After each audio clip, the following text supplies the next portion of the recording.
Hey there, fellowship family. Welcome to your one-stop shop for all things church life. I'm Mark Francis, once again, your host for today. And I'm excited to dig into a specific ministry here at our church that sometimes goes a little unnoticed and not communicated very clearly or very loudly, but it is very beneficial. And I'm going to introduce a couple guys to my right and left, and I'll explain what that means in just a second. But to my left, your audience watching at home right, Pastor Dave Compton. How are you? I'm doing great. Give us your official title, Pastor of Seniors and Congregational Care. Combined. So those that have been around church for a while, Rich Brito was pastor of Care, I think, before he just retired a couple of years ago, and then Jerry Harpool was our part-time pastor of Seniors. So those two guys, the elders finally let them retire, and so when they left the church and retired, they combined those two positions, and here I am. And they said that you care for people and you're a senior. That's, right? I guess that's a qualification. Both. Yeah. Well, good. You hear him already. This is Dale Zilke. You have been a member of our church for a very long time. Since 96. So give us kind of your role here at FBC. Yeah, so my role is the deacon who really oversees benevolence. So, I mean, for the most part, I administer the process. So if somebody has a request, someone's got to write the check, somebody's got to get the approvals, talk to the elders when the elders, consult with Dave around maybe bigger needs and congregational care that result from the request for benevolence. But, in terms of overseeing the process, I pretty much just handle that and make sure that it's on a month-to-month basis it's done. And as a deacon, Yes. there's a number of you guys, and you kind of have these specific hats and these roles that deacons fill. And Dave, you're part of that process as well. Right, yeah. Dale and a couple other guys on the deacon board kind of help with benevolence, and then the other guys help with more physical needs. But Dale is the go-to guy for making our benevolence program run. Well, we've used that word many times already, benevolence. That's what we're here to chat about today. And just to give a quick little setup, several weeks ago we had a fellowship family meeting, otherwise formerly known as the congregational meetings. And Dale, you were up there with John Van Drunen and Bob Hess, and we touched on a lot of things that night. And we gave a quick 3-minute kind of summary of benevolence at FBC. And some of the feedback that we got was, man, there's something that I didn't know about, and it would have been really nice to dig deeper into that. And so here we are, gentlemen. We get a chance to dig a little bit deeper, to give more attention to that we really couldn't have that night. So let's just start with just the big picture overview. I'm going to first of all reference a former episode that we did last fall on October 14th, episode number 78 here for the Fellowship Family podcast. It was a conversation that I had with John Van Drunen and Bob Hess. It's labeled Finance Ministry. And so from there, I would suggest that's a starting point. That's a launching point for where we're going to go here today with benevolence. If you haven't listened to that, I would suggest you go back and check that out, because it really launches the idea of giving and where we are as a church, and a heart for how to best use our finances. And so you guys are at the core of this, which is why, Dale, you were up there on that fellowship meeting with Bob Hess and with John Van Drunen. So the word benevolence, it's kind of a big word. Let's just unpack that to start with. So I'll turn to either one of you guys. Give us a quick definition of what that looks like. I'm not sure if I'm the Webster's expert here on the definition, but I think our discussion is timely because as we're going through the book of Acts, the early church was all about caring for each other and taking care of each other and meeting the needs of the widows, or meeting the needs of the early believers. And people in that first church were selling property and giving it to the apostles to distribute as they needed. And that's kind of where the whole concept comes from, and that's kind of why we do what we do, because we want to take care of each other within the confines of our congregation. It's neat to refer back to Acts and the early church and how it is very let's take care of our own Yeah. and see how can we meet the needs of our body. But it does go even beyond that. So talk to us about how over the years you've seen benevolence ministry in our church really play out, Dale.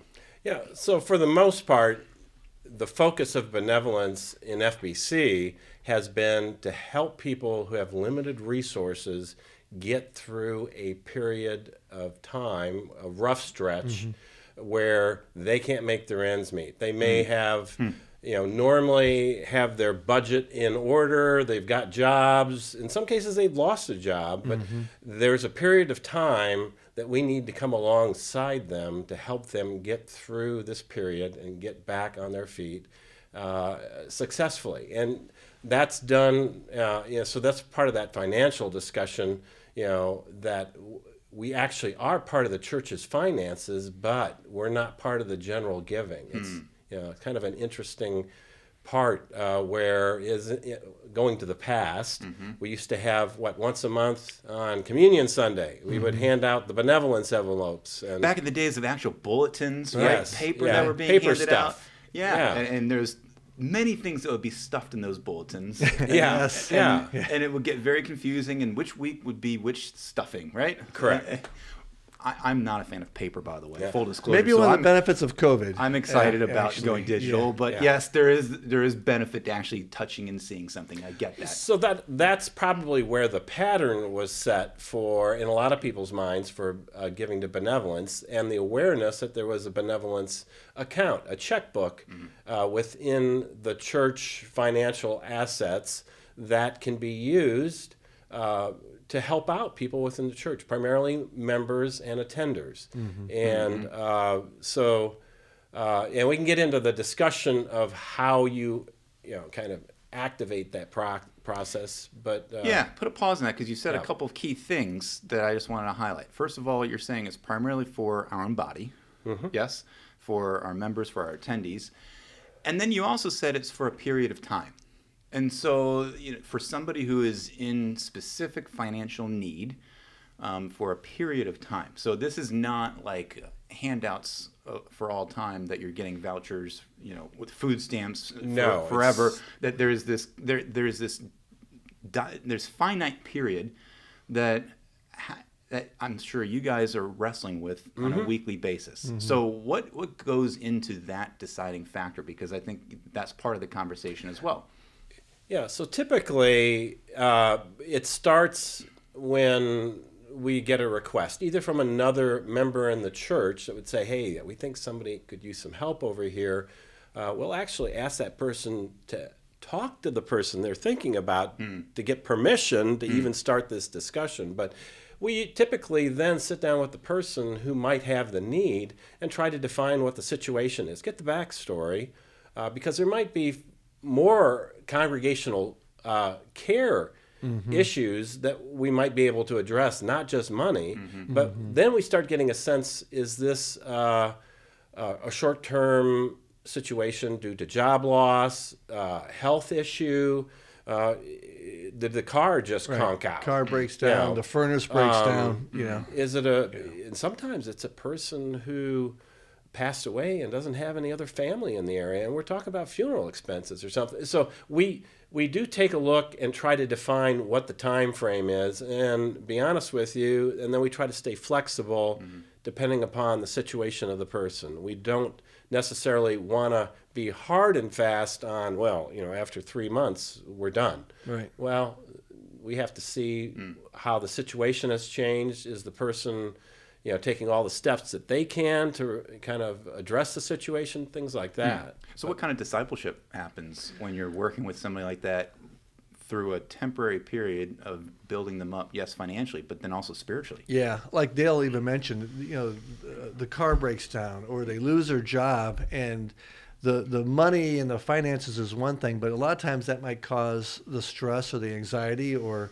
the emotional problems of not having those financial resources. And then that gives us an opportunity to minister to them in more congregational ways outside of the bank or the checkbook.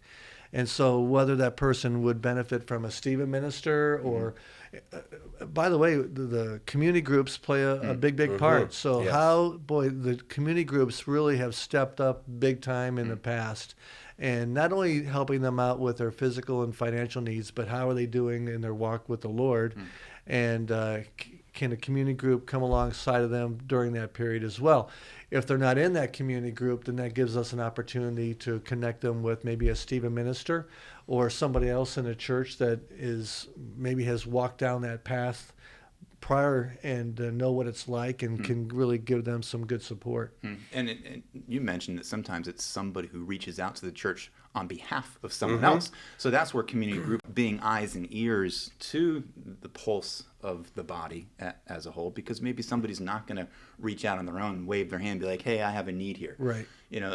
So there's going to be the opportunity that just having relationships with others is helpful. And I think that's the key word in community is relationships, because in those early discussions, I know that I am assessing what kind of relationships do you have within the church with other believers to weather this storm.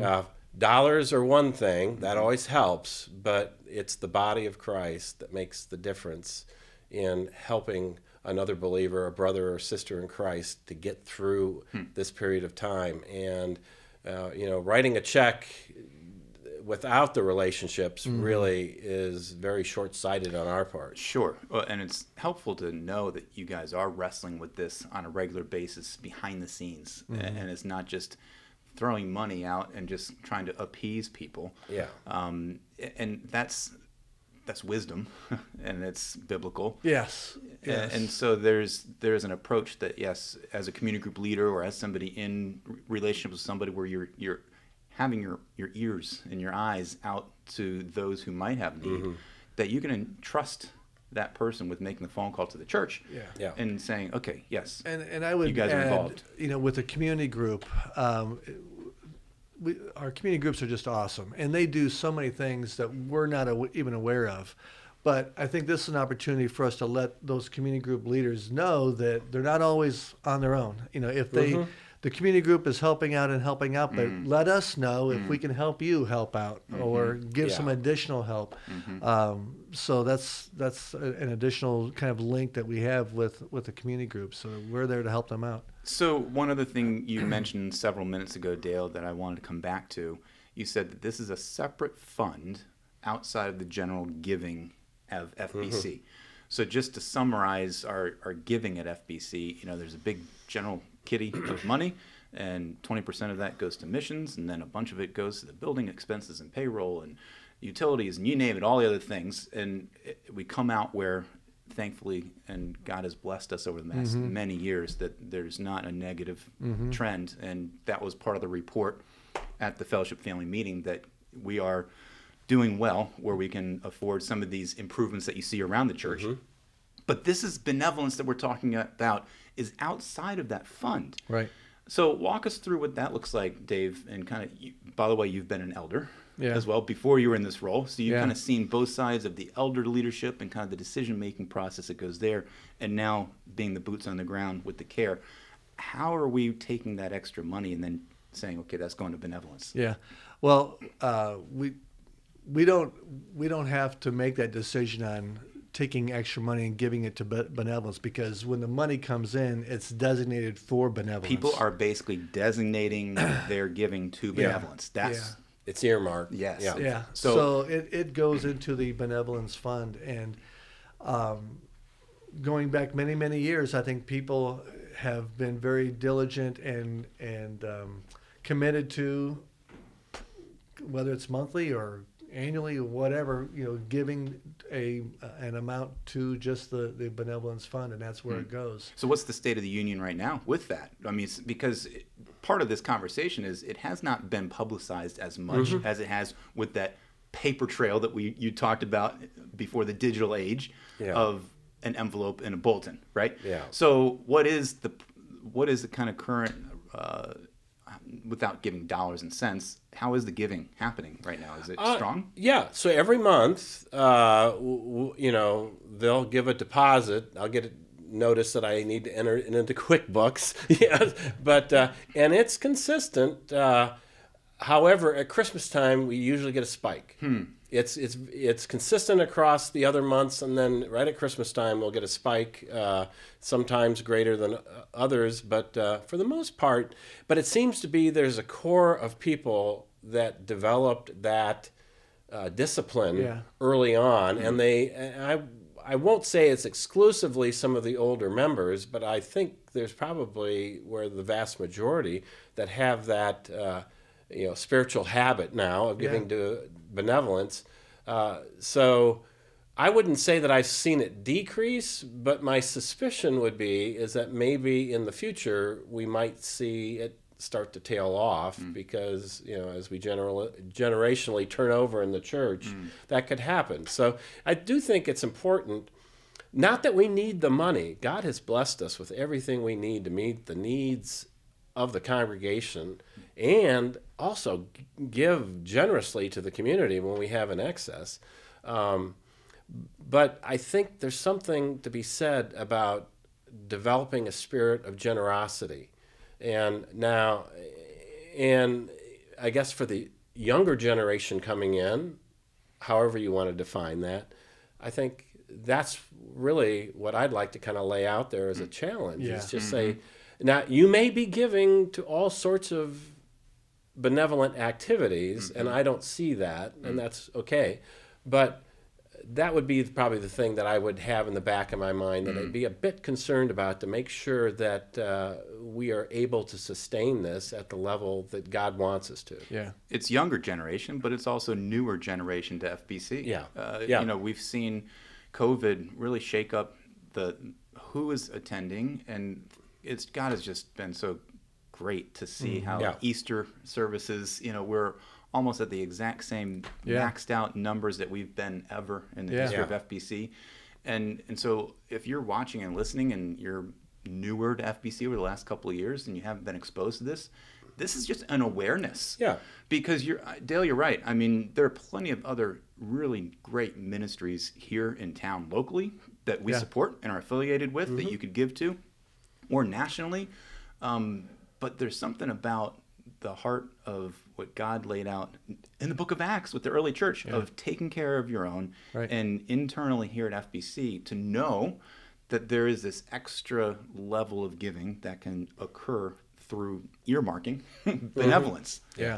And so I think that this is a neat challenge to us, especially in this day and age where things are just turbulent financially, and where do we stand? There have been times where members have said, either God laid it on my heart, or I had an excess check or a bonus check come through, and I really felt like I wanted to give part of this to not just the church but to the benevolence fund, or even property or a car or whatever. I mean, they've done that in the past as well. But it really is just another way for people to bless somebody else. Matter of fact, we've had folks say, hey, I want to make a contribution to the Benevolence Fund. I want it to be as anonymous as possible. And maybe we've even sent out an alert that there's a family that needs some help. They'll say, I'm going to take care of that family, but I don't want them to know that I did it, and they can, we can help make that happen. So give us, just as we're wrapping this up, it's always encouraging to hear stories. So just share one quick little story that comes to mind of over the years, how the Benevolence Fund has impacted a person or a family, and what you saw God do through that. Anything jump out at you? Well, one that actually was a little bit different was, we do Christmas checks every year, and that's done we try to find people in the congregation that aren't necessarily in financial straits, but maybe we're aware that a little bit extra money could help them at that time of year. And we had one family who got the check who called me back up and said, we really don't need this.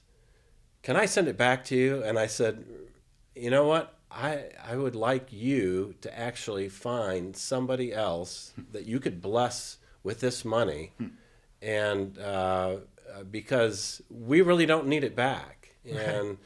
And they came back later and said, that was the greatest fun we've had in quite a while, trying to figure out who we could help with this money we were given. And so it was interesting to see that blessing kind of be passed on. In other cases, we've helped people that literally are struggling with health issues, or their roof is failing on their house or something, and they just don't have the resources to deal with it. And if something isn't done, they may be out of their home. Yeah. So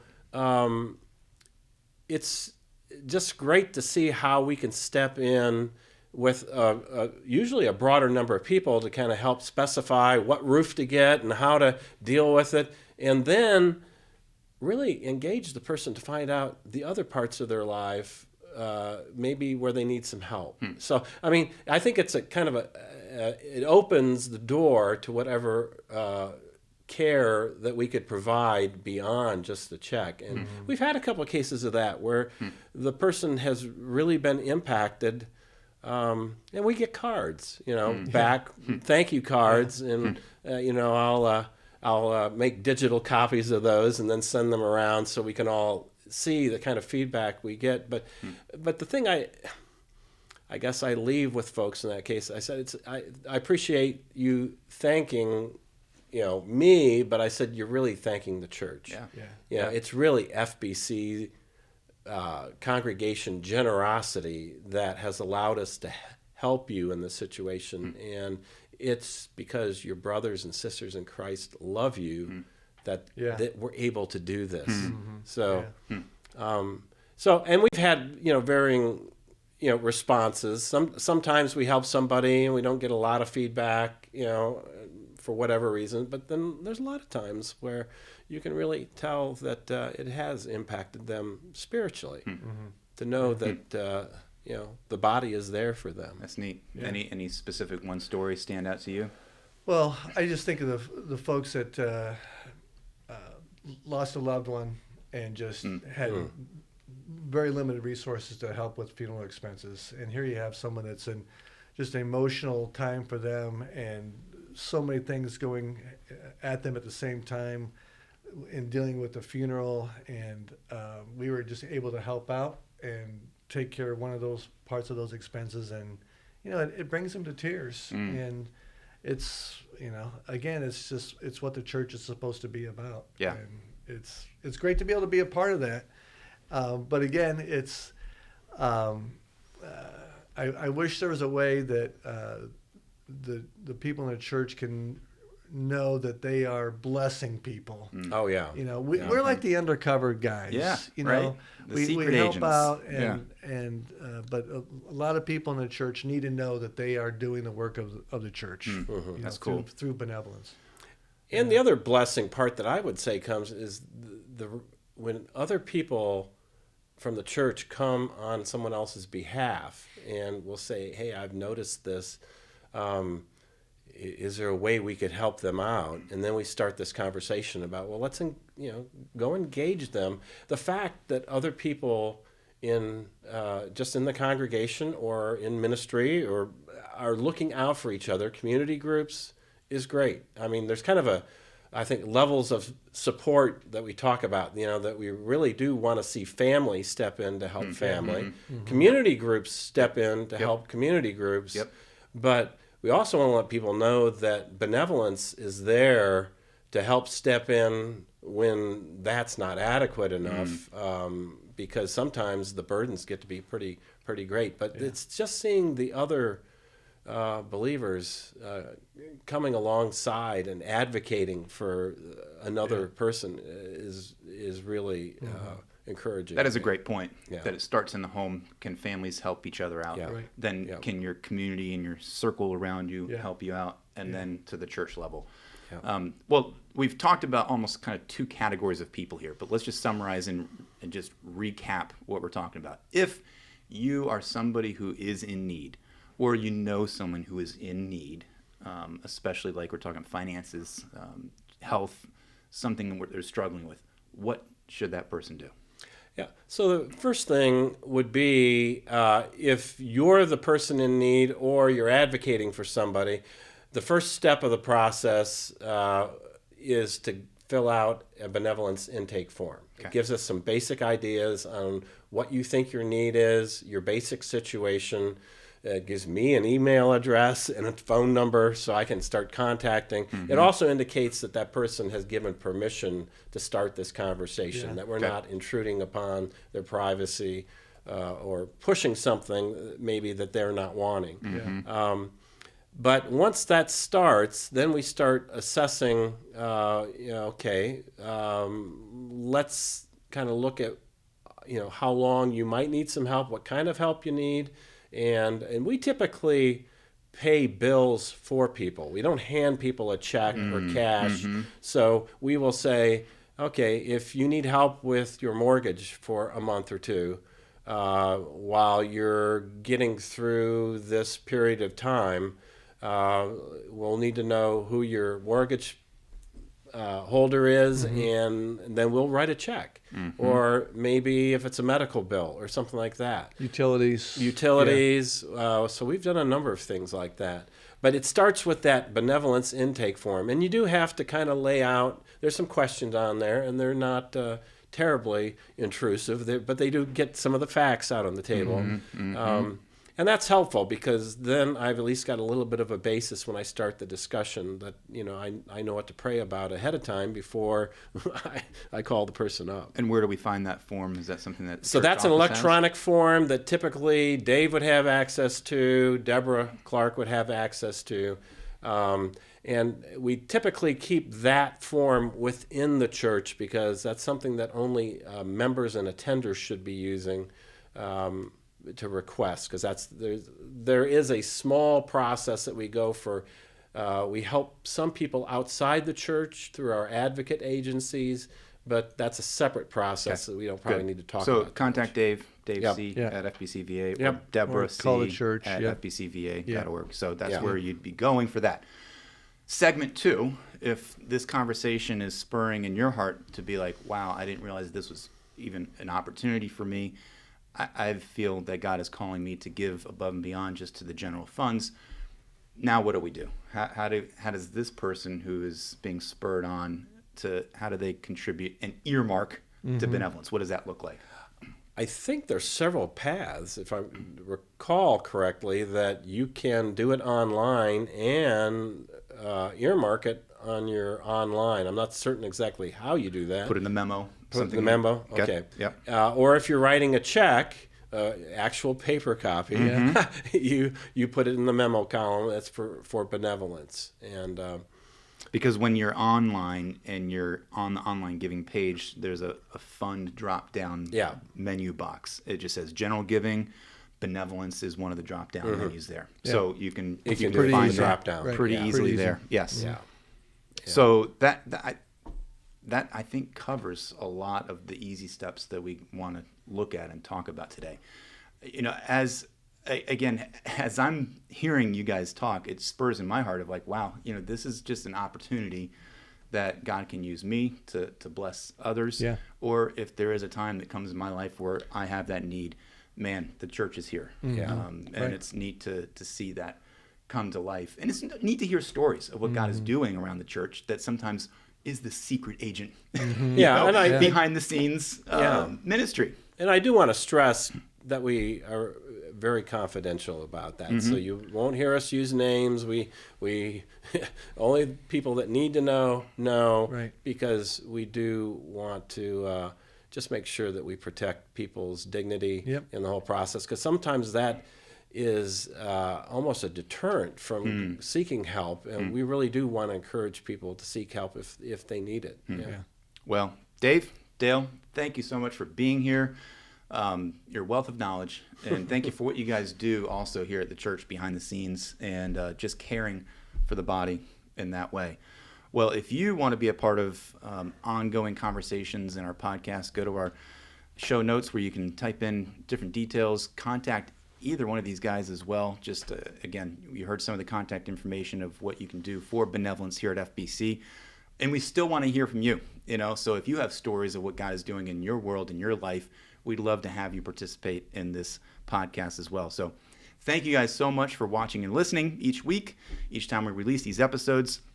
I'm excited at what God's going to be sharing with us here in the next several months to come.